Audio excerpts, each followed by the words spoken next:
Olá a todos. Então, nessa aula a gente vai falar sobre um outro método de regressão que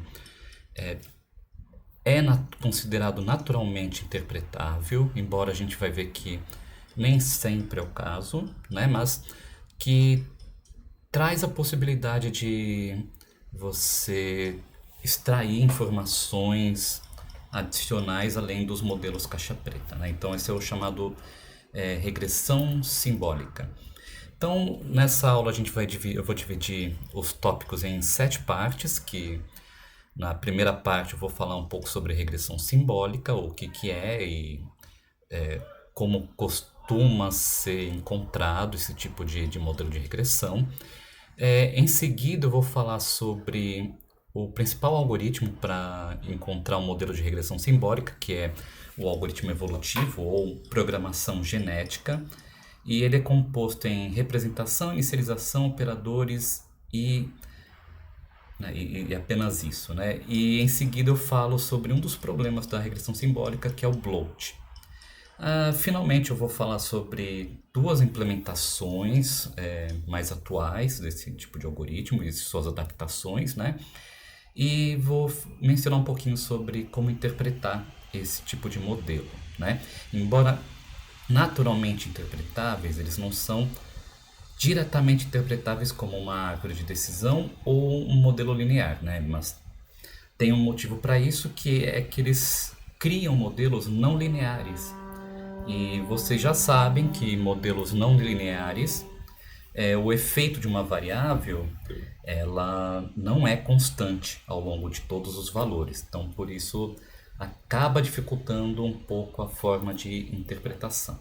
Então, vamos falar um pouquinho sobre o que é regressão simbólica, o que é esse modelo diferente, né? Então, dado um conjunto de observações que são divididos entre os atributos x, né? Então, eu tenho d atributos no vetor x e um atributo resposta y, que é um número real, né? E a gente quer encontrar uma função f de x que minimiza o erro quadrático da predição. Então, veja que aqui é muito próximo da definição do que a gente viu em modelos de regressão, né? Não, a definição é basicamente a mesma, só que nos modelos que a gente viu nesse curso e que vocês vão aprender em cursos como aprendizado de máquina, mineração de dados, é que esse fx ele é fixo, ele é pré-determinado e é ajustado apenas por um parâmetro extra, né? Então, no modelo linear eu tenho um f de x e beta, sendo que a forma da função é o produto interno entre o beta e x, o vetor beta e x, né? Que forma um modelo linear, beta 1 vezes x1 mais beta 2 vezes x2, etc. E você ajusta apenas esse beta para os valores ótimos para minimizar o erro de aproximação. A grande sacada da regressão simbólica é que você vai definir a forma dessa função no algoritmo. O algoritmo vai tentar determinar qual que é a melhor forma da função para você. Então você não parte de um pressuposto, né? Você tenta encontrar a melhor função dentre todas as funções possíveis que melhor se adapta à sua base de dados, né? Então, como eu falei agora nesse slide anterior, né, o que difere desse modelo dos outros é que ele não tem uma forma, né? Ele vai buscar essa forma para otimizar a função de predição. Isso é uma aplicação muito usada quando você quer descobrir fórmulas de sistemas físicos, de controle, por exemplo, função de modelo de epidemia, modelos, geralmente também modelos que são modelados como equações diferenciais. Então, assim, o uso dele tende a ser mais para um lado de ciência experimental, que você quer ter uma explicação do fenômeno, né? Não, você não quer ter simplesmente uma predição. Você quer ter entender qual é a estrutura da função que rege aquele fenômeno físico, tá? Então a gente não está interessado numa automatização no processo de predição, porque isso geralmente a gente consegue através de mensurações. O que a gente quer saber é como que funciona o mecanismo da função que rege aquele fenômeno. E dali a gente faz alguns estudos para conseguir extrair algumas propriedades de interesse. Além de você ter a flexibilidade de buscar pela forma da função, esse tipo de modelo ele também permite você misturar tipos diferentes de modelos de regressão, né? Então, a gente está acostumado com um modelo linear que é simplesmente uma função linear da entrada. A gente viu também árvore de decisão, que é uma estruturação da sua decisão para você fazer várias perguntas e chegar no resultado de predição. E listas de decisões também, que são regrinhas do tipo se, então, se não, né?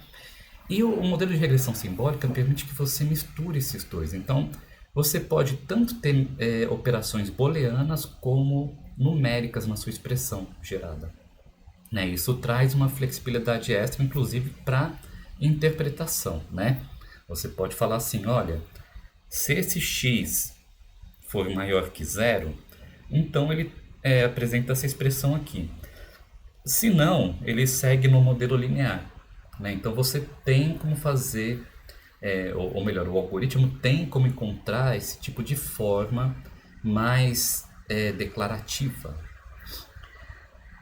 Para encontrar então essa função, geralmente é utilizado o algoritmo chamado de programação genética, ou Genetic Programming, que é um algoritmo de busca, né? Baseado nos algoritmos evolutivos, que procura por um programa de computador que vai te retornar a saída desejada, né? Então, ele foi concebido com a tarefa de criar programas de computadores, síntese de programas.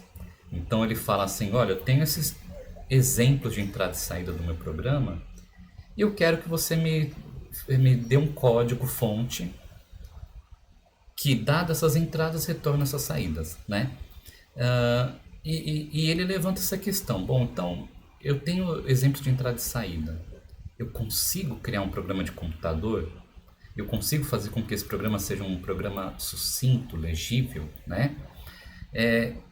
E vamos pensar um pouquinho, né, como um programa como se fosse uma função que recebe um ou mais argumentos, né, e vai retornar um valor. Aqui, se a gente pensar na paradigma funcional, né, fica mais fácil porque no paradigma funcional tudo é função, né?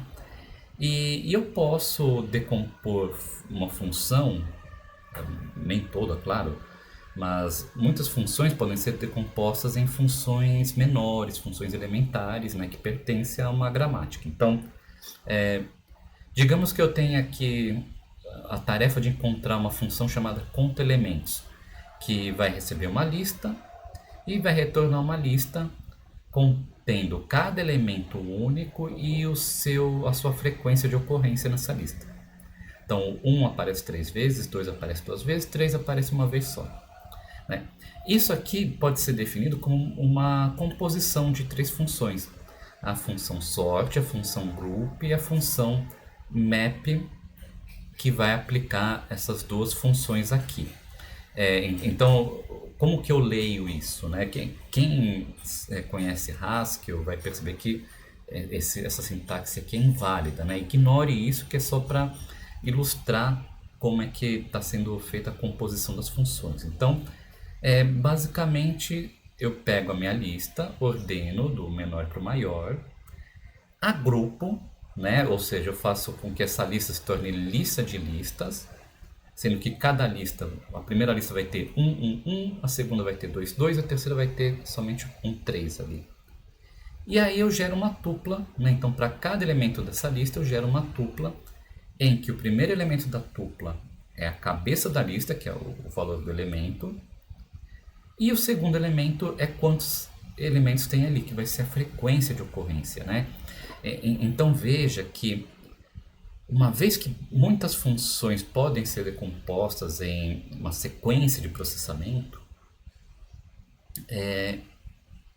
a tarefa de busca é justamente você encontrar essa sequência, né? Então, qual é o subconjunto de funções que eu tenho que aplicar aqui e em qual ordem para que eu receba a, a saída esperada, né? Então, se eu tenho um conjunto finito de opções, né, o encontrar o algoritmo correto é simplesmente você fazer uma busca dentro desse conjunto para até encontrar aquele que funciona corretamente, né? Então, é um problema de busca. Sendo um problema de busca, eu posso aplicar qualquer algoritmo de busca, contanto que eu deixe na especificação. A vantagem da especificação do algoritmo, né? Porque tem algoritmo de busca que precisa, por exemplo, bom, eu preciso de informação de derivada, que isso aqui não tem, ou eu preciso de uma heurística que indica a qualidade de cada elemento individual, que esse aqui talvez não tenha, né? Então, cada algoritmo de busca tem algum requisito. O algoritmo evolutivo, a família de algoritmos evolutivos, eles não apresentam requisitos, ou apresentam requisitos mínimos que são fáceis de serem atendidos numa diversidade muito grande de problemas. Então, esse acaba sendo o grande atrativo. Mesmo que você não tenha um conhecimento muito grande do problema, ou que você talvez não consiga formalizar esse problema adequadamente, o algoritmo evolutivo consegue encontrar boas soluções. Dependendo do contexto que a gente está trabalhando, a gente pode reduzir a nossa gramática, né, o conjunto de possíveis elementos da solução. Então, por exemplo, em um problema de classificação, a gente pode determinar essa estrutura. O programa principal vai ser um if, vai ter um predicado e vai ter um classe 1, classe 2. E o predicado é uma função booleana, pode ser uma expressão matemática com uma função booleana, né, na saída. Então a gente pode acabar restringindo, né, a nossa gramática. A gente pode tentar trabalhar desse jeito aqui, em que eu só tenho que fazer uma busca pelo predicado, e o predicado sempre vai ser escolher n variáveis, n valores de limiar e n operadores booleanos, né, e fazer uma conjunção aqui, tá? Então, dado que a gente só vai aprender apenas o predicado, né, veja que a quantidade de elementos que eu tenho disponível é pequena e é finita. Eu poderia, se não tiver muitas variáveis, fazer uma busca cega com força bruta para tentar encontrar a melhor combinação, né?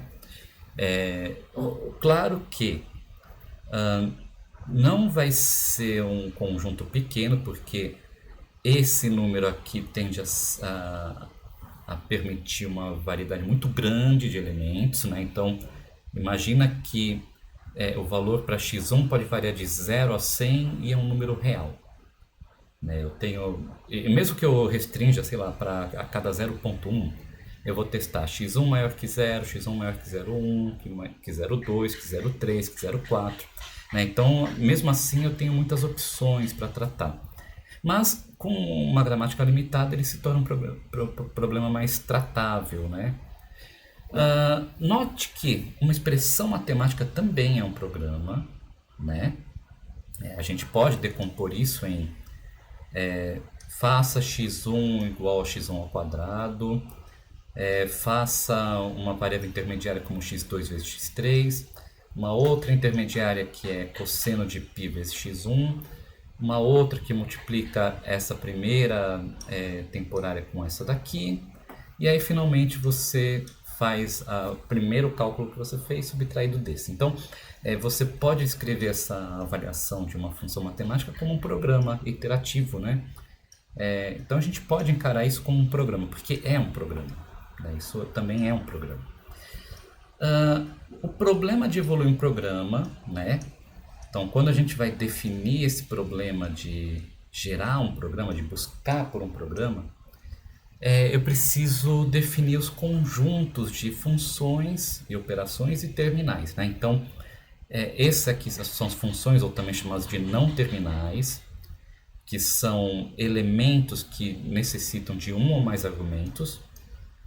Então, por exemplo, mais, ele precisa de dois argumentos, dois valores. Menos precisa de dois.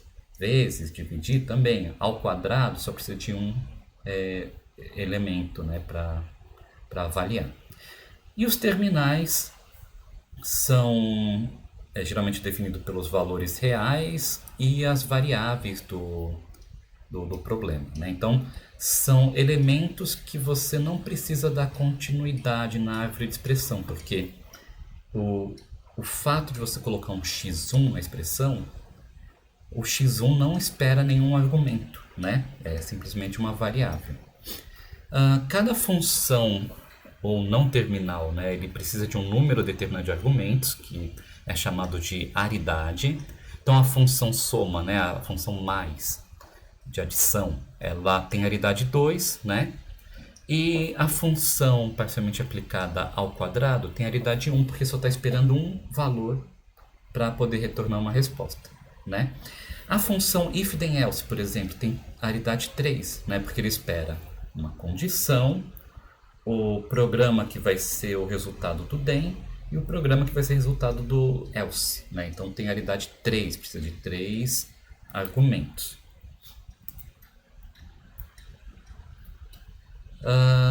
Esse conjunto tem que obedecer regras de linguagens formais, né? Então, todo elemento do conjunto terminal tem que ser expressões válidas e corretas, né?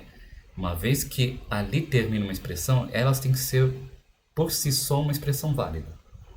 Então, vamos pensar que eu quero fazer um modelo de regressão com 3 variáveis, x1, x2, x3. f de x1, x2, x3 igual a x1 é uma expressão válida? É. O x1 é uma expressão válida. Se é a melhor expressão para o modelo de regressão, não sei, mas é uma expressão válida. Tá? Assim como fx1, x2, x3 igual a 0,53. É uma expressão válida. Então, todo elemento do conjunto terminal também é uma expressão completa, válida, né? Agora, se fzinho, né, pertence ao fzão, que é o conjunto dos não terminais, se ele for uma função de aridade n, e e1, e2, e3, e4 até en são expressões válidas e corretas, então aplicar a função f nesse conjunto de n expressões válidas também é uma expressão válida. Ou seja, o que ele fala aqui é: se uma função f tem aridade n e eu passar n argumentos que são avaliáveis, né, eu posso avaliar esses argumentos, então f desses argumentos também vai gerar uma expressão correta, uma expressão válida, né? Ou seja, aqui fala que o f tem que ser completamente computável. Eu não posso ter situações que ele simplesmente não computa porque está faltando alguma coisa. E a terceira regra é que não tem alguma outra forma correta além dessas duas. Tá? Então, isso são regras interessantes porque eles limitam, né, o que você pode fazer. Você sabe que você não pode fazer nenhuma outra combinação disso, por exemplo. Você não pode pegar um E1 e passar E2, E3, E4 como argumento, porque não é válido, não está nessa regra, né? Pode ser o caso que as expressões tenham informações de tipo também. Então pode ser que, por exemplo, vamos pensar um caso aqui. Eu tenho que a expressão E1 e E2 são inteiros e eu tento fazer E1 dividido por E2, mas não a divisão inteira, né? Divisão de ponto flutuante. Eu posso falar que isso não é uma expressão válida, porque a entrada, os argumentos recebidos pela divisão não é o que está sendo esperado, né? Então, na função tipada, eu sempre tenho que receber um argumento com expressões do tipo correto. Então, se eu tenho a expressão E1 ou E2, E1 e E2 tem que ser booleano, não podem ser números, né? Então, às vezes eu tenho essa informação de tipo que pode ou não ser benéfica, dependendo do contexto. Duas vantagens que a gente tem na programação genética é que, primeiro, o resultado de busca é um programa aberto, tá? Então ele é considerado caixa branca. Alguns autores falam que ele é um caixa cinza, na verdade, porque ele não é tão simples quanto uma solução analítica, mas é bem mais simples do que muitos algoritmos caixa-pretas. E ele é depurável porque eu posso olhar a expressão, mesmo que eu leve muito tempo, e posso debugar, né? Eu posso passar uma entrada e ver como é que ele faz o cálculo, né? Outra coisa também importante é que ele permite ajustes e alterações manuais da solução. Então, dependendo da expressão que você gera, pode ser que você consiga ajustar de acordo com algumas especificações que você conhece e não incorporou ali na sua base de dados de treino ou não incorporou no processo de busca, né? Então, além dessas aplicações que eu já ilustrei, né, de regressão e classificação, a programação genética também é usada para outras coisas, como predição de séries temporais, que é um problema de regressão, né? Geração de expressões simbólicas para sistemas de controle, processamento de imagens também já foi utilizado, tem alguns trabalhos nessa área. Criação de heurísticas, ou seja, ele pode ser usado para criar outros algoritmos de busca. Reconhecimento de padrões, robótica, aprendizado por reforço e muitos outros. Como destaque, todo ano tem um congresso chamado GECO, né? Genetic and Evolutionary Computation Conference, que tem o chamado Humes Awards, que é um prêmio que eles dão todo ano, tá? Para soluções obtidas por qualquer algoritmo de computação evolutiva que compete com soluções criadas por humanos. Então, é um prêmio para aqueles algoritmos que venceram os seres humanos, o que não é tão fácil quanto parece, tá? Dá uma impressão que, poxa, tem tantos algoritmos de busca, otimização que podem ser aplicados em problemas reais e vencer os seres humanos, mas muitos problemas os seres humanos ainda conseguem ter um desempenho melhor do que algoritmos, tá? Seja por a gente não conseguir modelar corretamente ou com bastante acurácia o nosso problema de busca, né? Ou outros problemas relacionados. E a programação genética costuma estar presente entre os vencedores. Então, eu coloquei 3 exemplos aqui, né? Um foi removendo o efeito neblina de imagens. Então, aquelas imagens embaçadas, eles conseguiram desempenho melhor do que seres humanos e que outros algoritmos. Criação de testes estatísticos, que geralmente é algo feito manualmente. Síntese de regras de comportamento de enxame. Comportamento de enxame é quando a gente estuda, por exemplo, formigas, abelhas, pássaros, né, que tem um comportamento coletivo. E que esse comportamento coletivo é um comportamento emergente de regras individuais. Então, o que acontece é que, por exemplo, na formiga, cada formiga ela segue uma regra individual e todas elas seguem uma regra basicamente idêntica, né? E quando elas aplicam essa regra individual em conjunto, todas fazem isso ao mesmo tempo, emerge um comportamento muito superior do que cada um individual, né? Então elas conseguem ser mais fortes, mais eficientes, graças a esse conjunto de regras. E tem um trabalho que utilizou programação genética para tentar encontrar essas regras individuais. Bom, na formulação original na programação genética tem uma diferença na aplicação das operações feitas no algoritmo genético. Então, só para contextualizar aqui, porque esse slide é a extração dos slides do curso de computação evolutiva, né? O algoritmo genético é um algoritmo de busca que segue uma sequência muito bem definida, que eu começo com uma população, a gente chama população um conjunto de soluções aleatórias, e repito, seleciono pares de soluções, que eu chamo de pais, aplico uma recombinação que pega elementos de cada pai e junta para formar uma nova solução. Aplico a mutação, que é pequenas alterações nesses filhos, e depois eu faço uma seleção, ou chamado reprodução, que vai ser a substituição da população atual por uma nova população de soluções. E repito até que tem uma convergência, né? No algoritmo genético, a sequência costuma ser recombinar e depois fazer a mutação. No algoritmo de programação genética original, eu faço uma escolha entre os dois. Então, cada indivíduo eu vou escolher, ou eu vou fazer uma recombinação ou vou fazer uma mutação, tá? Então, é basicamente essa estrutura do algoritmo. Então, faço uma população de soluções aleatórias iniciais. Enquanto não convergir, eu vou gerar um conjunto que eu chamo de população filha, que seria uma próxima geração, né? E aí eu vou fazer o seguinte: para cada elemento dessa população filha, que começa vazia, né? Então, enquanto eu não preencher essa população filha com a quantidade de filhos que eu quero, eu vou verificar. Vou fazer a mutação? Então, se eu tenho um valor de 0 a 1 e verifico se está menor do que um certo valor. Se eu resolver fazer mutação, eu vou simplesmente fazer a mutação de um elemento da população aleatória e acrescento na nossa população filha.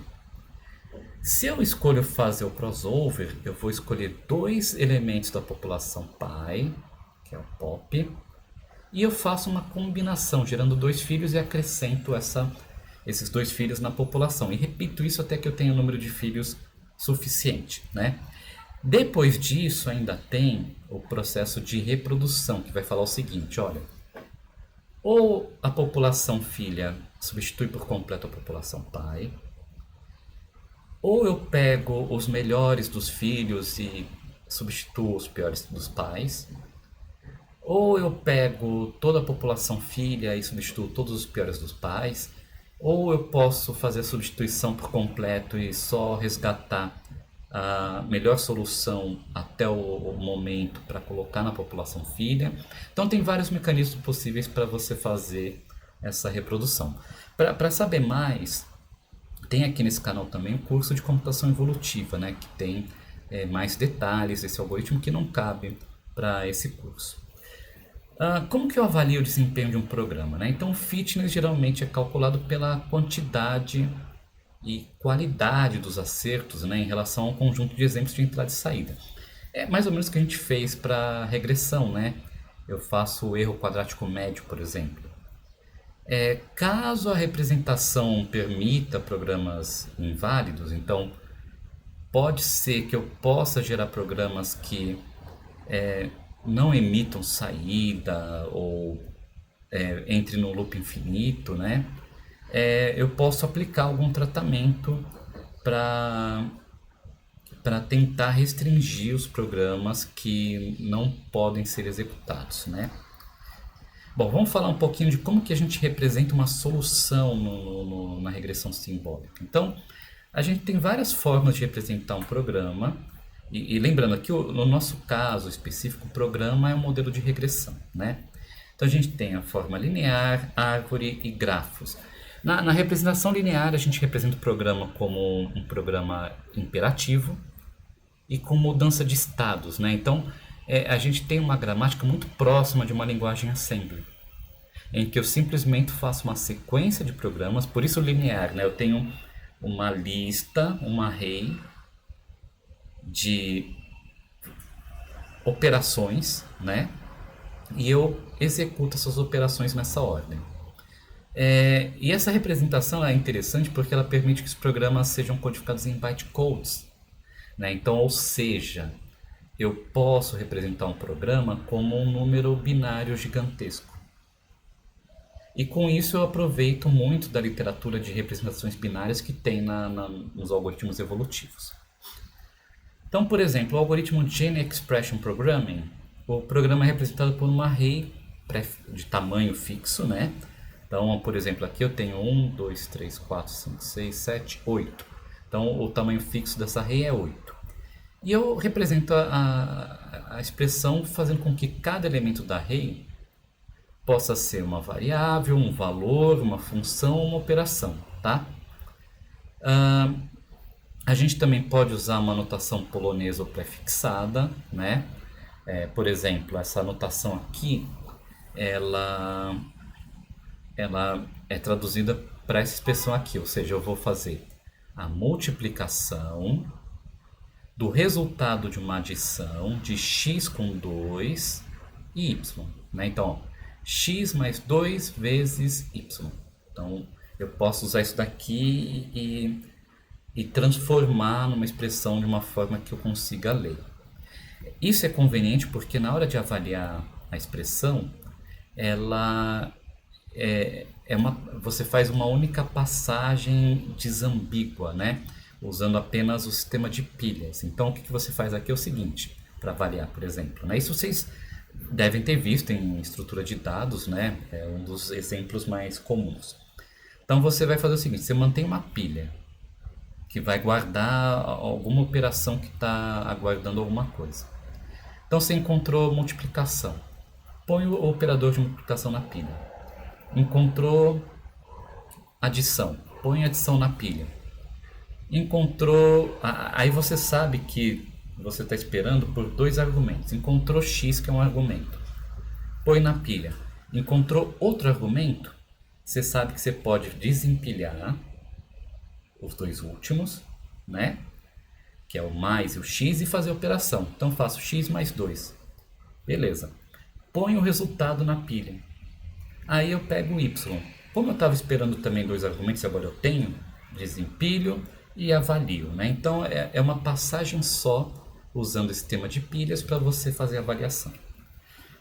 Representação por grafo, a gente tem o Cartesian Genetic Programming, que ele representa o programa através desse grafo aqui, em que de alguma forma é similar a uma rede neural com uma topologia flexível, né? Então você tem as entradas, você tem certas funções que são submódulos que podem ser pré-definidos ou podem fazer parte da busca, né? E você tem essa sequência de processamento. Então, nesse caso aqui, o que você faz? Pega essas 2 entradas, aplica em F0, você vai ter uma saída, né, que você vai alimentar com os 2 argumentos de F2, e a saída de F2 você alimenta em F1, juntamente com a terceira entrada, e na saída. Né? Então reparem que aqui nesse programa, F1 não serve para nada, né? É o que é chamado um gene desativado, porque no final a saída vai ser a saída somente do F2, né? Mas, eventualmente, durante a evolução do programa, pode ser que essa setinha venha para cá, né? E F1 passa a ser ativado. Então, ela é uma representação que permite que elementos dela não façam papel algum na hora de computar uma saída, tá? E ela é flexível para representar diversos programas, né? Acredito que qualquer programa pode ser representado na forma de um grafo. Só que a representação mais conveniente, principalmente para quando a gente utiliza regressão simbólica, é a árvore de expressão, né? E ela tem uma flexibilidade, um controle maior para garantir que a solução encontrada ela é factível. Então, na árvore de expressão, né, para um programa, por exemplo, pode ser isso aqui, tá? Que seria atribui 1 para i, né? Então i igual a 1. Próxima instrução, enquanto i menor que 20, vou fazer i igual i mais 1. Né? Então, é um programa muito bem estruturado, que você sabe que é factível porque todo nó ele tem uma aridade muito bem definida, e você vai definir então que ele vai ter aquele número de ramificações, ele tem que ter aquele número de ramificações igual à aridade dele. Ou seja, a construção de uma árvore de expressão segue as regras das linguagens formais, né? Então você não pode criar uma expressão inválida. Aqui um outro exemplo, uma árvore lógica, né? Então, se x é verdadeiro, então ou x ou y, se e somente c, z, z e c e somente c, x e y. Né? Então é uma expressão booleana também definida pela árvore de expressão. E finalmente uma árvore para regressão, que é 2 vezes π mais x mais 3 menos y dividido por 5 mais 1. Né? Então é bem direto, uma expressão bem direta e bem fácil de você interpretar, você debugar e você manter uma coerência na implementação. Então vamos falar como geralmente é inicializado, né, os elementos aleatórios nesse algoritmo. Né? Então, para criar uma população inicial, cada solução tem que formar uma árvore de expressão completa, né, sendo que os nós folhas têm que ser necessariamente símbolos terminais. Só que a gente tem que ter alguns cuidados para a gente não criar árvores muito grandes, com uma profundidade muito alta, porque quanto maior a árvore, mais complicado é o programa. E se a gente quer um programa interpretável, a gente tem que limitar. Só que tem que tomar cuidado também para não limitar demais, sendo que talvez o teu problema necessite de um programa de certo tamanho, né? Para isso eles criaram, o pessoal de programação genética tem 2 métodos principais para gerar uma árvore aleatória. Então tem o método full, que cria uma árvore completa com profundidade D, né? Ou seja, todos os ramos da árvore tem que ter a mesma profundidade. Lembrando, a árvore cheia, a árvore completa, né? Falando de uma árvore binária, a gente tem que o último nível ali da árvore tem que estar completo com todos os elementos sendo nós folhas, né? Nós terminais. Como é que a gente implementa isso? Bom, eu faço um procedimento recursivo, né? Eu vou sortear um nó. Então eu falo o seguinte, olha, se eu atingir a profundidade máxima, né, eu faço uma contagem regressiva, eu chamo essa função, eu quero profundidade 3, por exemplo. Então ele vai verificar, 3 é igual a 0? Não. Então eu vou amostrar um não terminal. E aí eu vou fazer o seguinte, para 1 até a aridade desse nó que eu sorteei, eu chamo recursivamente essa função full com maxdef menos 1. Né? Ou seja, agora eu vou chamar full de 2, eu chamei full de 3, agora é full de 2. Ou seja, cada filho vai ter profundidade 2 e cada filho do filho vai ter profundidade 1. Até que eu chegue na profundidade 0 e ele vai sortear um terminal e vai encerrar. Vai encerrar porque se for aqui, não vai ser executado, né? Porque vai ser de 1 até a aridade do nó, que é 0.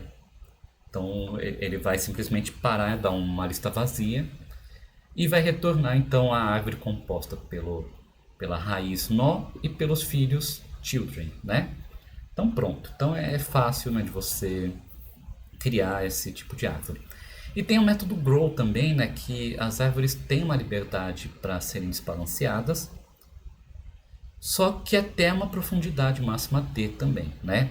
Então eu tenho agora aqui um sorteio de um nó que é enviesado por os não terminais. Eu quero tentar maximizar o número de não terminais. Então eu faço o seguinte, mesma coisa, grow recebe o maxdef para ver se eu não passei da profundidade máxima.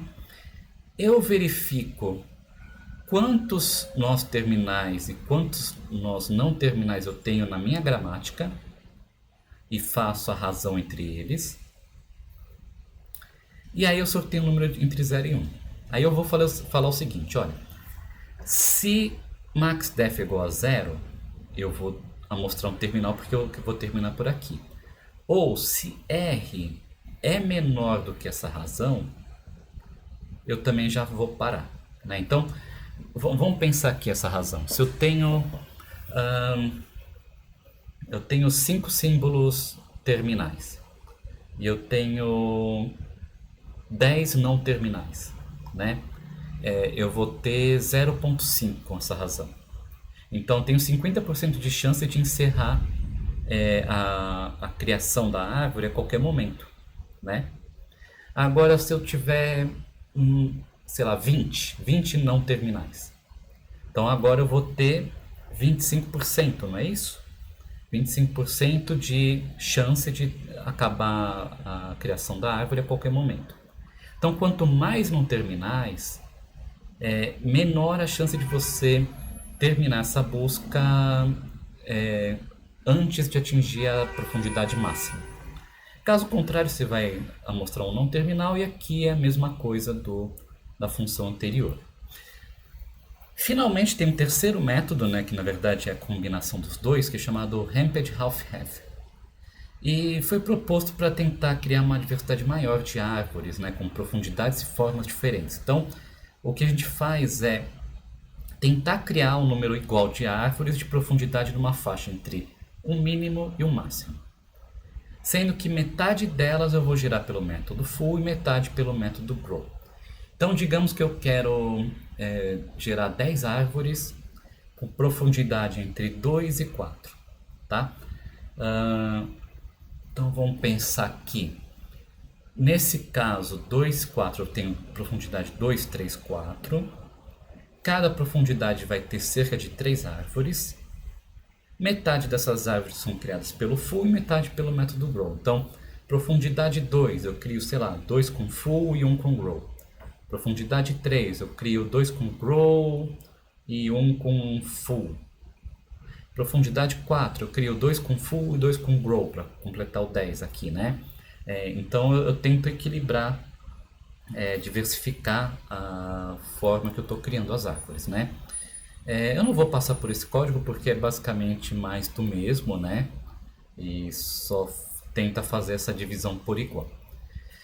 Agora, uma vez que eu tenho a população criada, eu tenho que fazer o chamado a evolução dessas soluções, que é a aplicação dos operadores de cruzamento e mutação, né? Que eu vou combinar duas árvores de expressão ou alterar uma certa árvore. Então, a mutação, primeiro, que é mais fácil, né? Na mutação para a árvore, eu posso permitir vários níveis diferentes de alteração, né?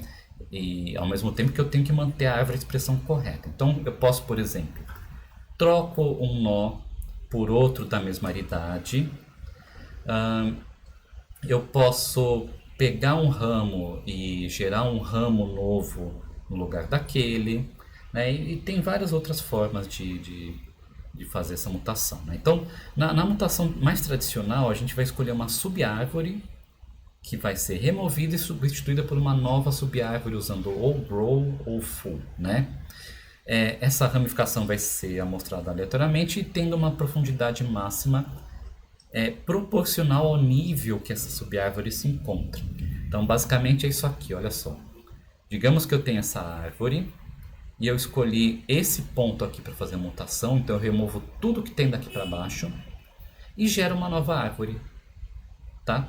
Eu posso, por exemplo, falar, bom, se a minha profundidade máxima que eu estou considerando é 8 e eu estou no primeiro nível, então eu permito que tenha uma profundidade no máximo de 7 aqui para essa árvore, né? Então é basicamente isso daqui. Essa árvore está errada aqui, né? Mas não liga para isso não. Esse 3 veio parar mais aqui, sobrou disso aqui, eu não removi na hora de fazer o código LaTeX da apresentação. Então ignore isso daqui. Então basicamente eu pego uma subárvore e substituo por outra subárvore correta, né? Na mutação de nó, eu escolho um nó e altero por um símbolo de mesma aridade. Então eu escolhi o exp, né, o exponencial, substituo por um logaritmo, ou seja, uma função de aridade 1 eu troco por uma de aridade 1. Se eu escolhesse aqui, eu teria que trocar por mais, menos ou vezes, né? Se escolhesse um desses nós terminais, teria que escolher um outro nó terminal. Mutação por troca. Um nó não terminal é escolhido e tem os seus filhos trocados. Então eu pego um nó de aridade 2 e troco seus filhos. Por exemplo, escolhi o vezes aqui, eu troco o filho dele, o 2 pelo x0. Nesse caso aqui, note que não vai alterar a expressão, porque x0 vezes 2 e 2 vezes x0 é a mesma coisa, dá o mesmo resultado. Porém, se eu escolhesse esse nó da divisão, faria diferença, porque log de x1 dividido por 3 e 3 dividido por log de x1 são expressões que dão resultados diferentes. Mutação por encolhimento, eu escolho um nó não terminal e troco por um de seus filhos. Então, por exemplo, eu pego esse nó aqui e escolho um desses filhos para substituir. Então, eu escolhi esse daqui, o filho da esquerda. Simplesmente apago tudo isso e coloco o filho da esquerda aqui no lugar, né? Pronto. Ele sempre vai encolher, né? Porque ele vai ter um nível, pelo menos um nível a menos. Aqui tem a implementação da mutação, né? De algumas delas. Também não vou passar por isso porque não convém para essa disciplina, mas vocês podem ver isso aqui no vídeo de computação evolutiva, tá? Tem todas as implementações aqui dessas mutações que eu mostrei. E vamos passar para a recombinação. Então, na recombinação eu tenho duas soluções, duas árvores, e eu vou escolher uma subárvore de cada solução e eu faço uma troca entre eles, né? Um swap. Então, por exemplo, tenho esses dois carinhas aqui. Escolhi esse ponto e esse ponto. Então, essa subárvore vem para cá e essa subárvore vem para cá, né? Então, aqui onde tinha divisão passou a ter A vezes 3. Aqui onde tinha A vezes 3 passou a ter Y dividido por 5 mais 1, tá? Novamente também aqui eu não vou repassar esse código, porque não é o intuito dessa aula. E aí finalmente a avaliação, né? Então a gente tem aqui para avaliar uma árvore de expressão é um algoritmo recursivo em que para cada nó eu verifico a aridade do nó atual, avalio cada filho para recuperar os argumentos e eu executo a função correspondente daquele nó, né? Então veja só o eval. Se é um nó que não tem filho, então aqui ó, nó V sem filho nenhum, ele está vazio de filhos, eu retorno o valor de V, porque o V é um valor, é um terminal. Ou é um valor de uma variável, ou é um valor constante. Se eu tenho aqui uma função f, né, que tem uma lista de filhos não vazia, eu vou fazer o seguinte, olha, eu vou aplicar o eval para essa para essa lista de filhos. Aqui é children, não é xs, viu? Esse xs também está sobrando aqui, depois eu faço a correção. Então eu aplico o eval nessa lista de filhos, gerando valores, né, porque eu avaliei as expressões, e eu aplico a função f nesses argumentos gerados. Bom, então uma vez que a gente entendeu o funcionamento da programação genética, eu vou falar de um problema conhecido que não tem uma solução, mas tem muito foco em pesquisa para tentar aliviar esse problema, que é o chamado bloat, né? Então, os pesquisadores dessa área eles observaram que conforme o fitness é uma função de qualidade da função, conforme a qualidade média das funções, das soluções aumenta com o passar das iterações, o número médio de nós das árvores também aumentava. Por quê?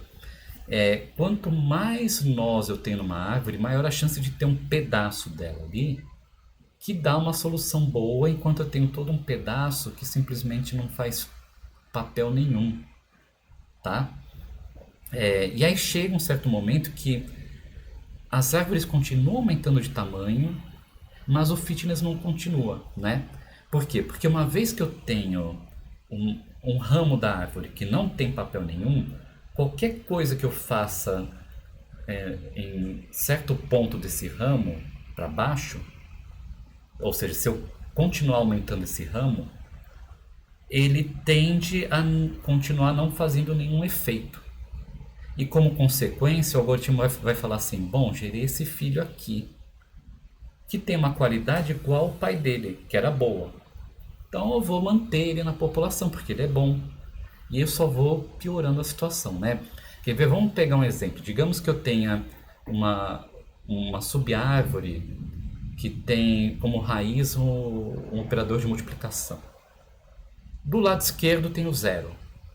Seja lá o que tiver do lado direito, isso vai ser avaliado para zero, né? E se o pai dele for uma adição, aquele ramo não vai ter função nenhuma. Então, qualquer coisa que eu coloque no ramo direito da multiplicação, eu posso criar uma árvore de tamanho infinito, né? Se eu pudesse avaliar essa árvore, ele não teria efeito na avaliação da expressão, né? Então, se eu tenho um cara bom e tem esse elemento inativo, ele pode continuar gerando indivíduos tão bons quanto ele, só que cada vez maior, né? Então, esse fenômeno de aumentar o tamanho de um programa sem que tenha um benefício é conhecido de bloat. E isso é um grande problema, porque quando eu tenho programas maiores, eu tenho um custo maior para avaliar, o algoritmo se torna mais lento, né? E eu perco o principal objetivo dessa disciplina, que é a interpretabilidade. Porque, claro, nesse exemplo que eu dei, que tem um zero vezes alguma coisa, você consegue olhar para aquilo e falar, opa, aqui não vai fazer nada, posso remover. Porém, esse zero pode ser, na verdade, uma expressão que vai ser sempre avaliada como zero. E até você perceber isso, tem um custo enorme e você acaba não conseguindo interpretar corretamente a sua função, né? E tem uma teoria por que isso acontece, né? Que é chamada teoria da replicação de acurácia, que fala que a habilidade, está escrito errado, a habilidade aqui, horrível, né? Depois eu corrijo isso também. Então, a habilidade de gerar uma solução filha é funcionalmente similar ao pai. Então, para eu gerar uma solução filha que é funcionalmente similar ao pai, favorece a replicação na população. Então, se eu tenho operadores que conseguem gerar filhos que têm um comportamento muito próximo do pai, e eu tenho um pai que é muito bom, eles começam a ocupar boa parte da nossa população. E aí nossa busca se torna enviesada para aquela determinação da região inefetiva de bloat, né? Então tem esse problema inerente da programação genética. E tem outra teoria, né, do viés da remoção, que fala o seguinte, olha, uma árvore pode ter códigos inativos, ok. Quando a gente aplica reprodução e mutação, tem uma tendência do aumento sem que tenha um efeito no fitness, né? Que foi o que eu bati o martelo até agora, né? Nesses últimos slides. E finalmente tem a teoria do espaço de busca de programas, que fala que depois de certo tamanho, o fitness médio não muda com o tamanho, né? Então, com o passar das gerações, os programas maiores são escolhidos para gerarem novos filhos, que tendem a ser ainda maiores. Então, acaba criando esse efeito bola de neve. Então, uma forma de você tentar lidar com o problema de bloat é toda vez que gerar uma solução filha que excede um limite de tamanho, você impõe um limite de tamanho, eu simplesmente abandono o filho e retorno o pai. Então, eu não permito criar filhos que cresçam além de um tamanho desejado. O problema é que se eu tiver soluções que estão beirando o limiar, né, eu começo a tender a ficar com uma população filha que é a cópia da população pai, o que não me ajuda em nada, né? Na verdade, vai estagnar a busca para aquelas soluções que foram encontradas até o momento. Outra alternativa é retornar a solução que viola a restrição, só que com desconto no fitness, que vai fazer o seguinte, olha, se a solução for muito ruim, ela vai ser descartada.